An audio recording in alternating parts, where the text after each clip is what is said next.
Hello friends, today we talk about John F. Kennedy and his life. John Fitzgerald Kennedy, commonly known as JFK, is an iconic figure in American history.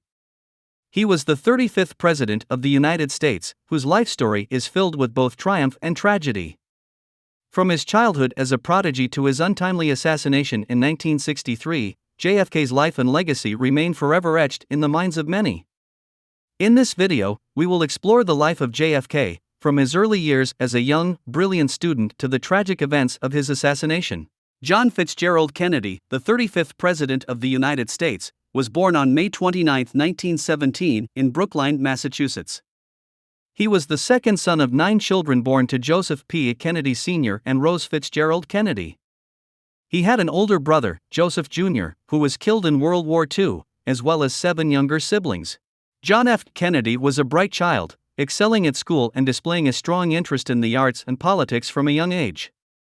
He attended several private schools and graduated from Harvard University in 1940 with a degree in international affairs. During World War II, JFK joined the U.S. Navy and was made a lieutenant at the young age of 25. In August 1943, his ship, PT-109, was sunk by a Japanese destroyer and he rescued the crew by swimming them to safety in a nearby island.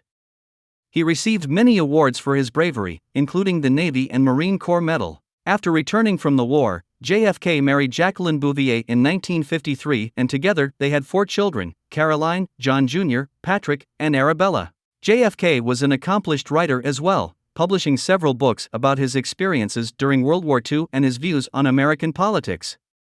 He also wrote a Pulitzer Prize-winning biography of his elder brother, Joseph Jr., titled Profiles in Courage. By the time he ran for president in 1960, John F. Kennedy had already made a name for himself as a decorated war veteran and promising politician.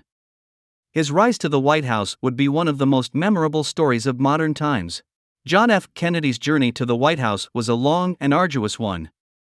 Despite his political connections and family's wealth, Kennedy had to overcome several obstacles in order to win the presidency. Kennedy began his political career as a congressman representing Massachusetts in 1947.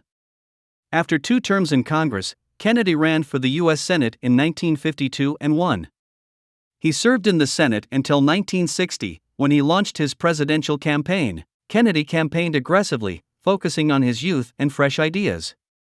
His style of campaigning was so successful that it became known as the Kennedy style of campaigning. For the general election, Kennedy selected Johnson as his running mate.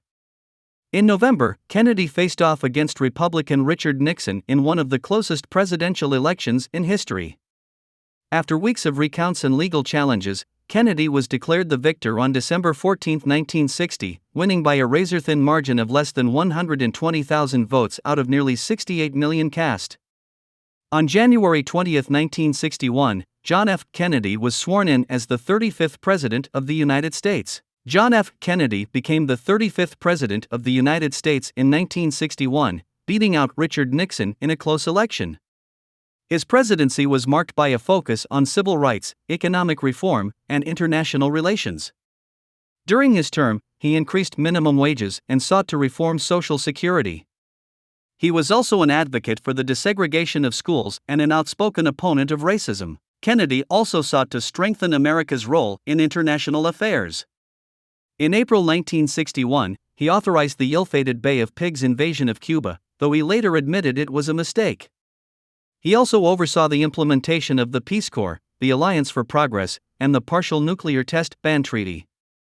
In 1962, he famously addressed the nation during the Cuban Missile Crisis, preventing a nuclear war between the U.S. and Soviet Union. Domestically, Kennedy continued to push for civil rights legislation, but ultimately failed to pass a bill before his assassination. He did, however, create the President's Committee on Equal Employment Opportunity, which made strides in prohibiting discrimination in workplaces across the country. Overall, Kennedy left behind a legacy of progressivism, peace, and innovation.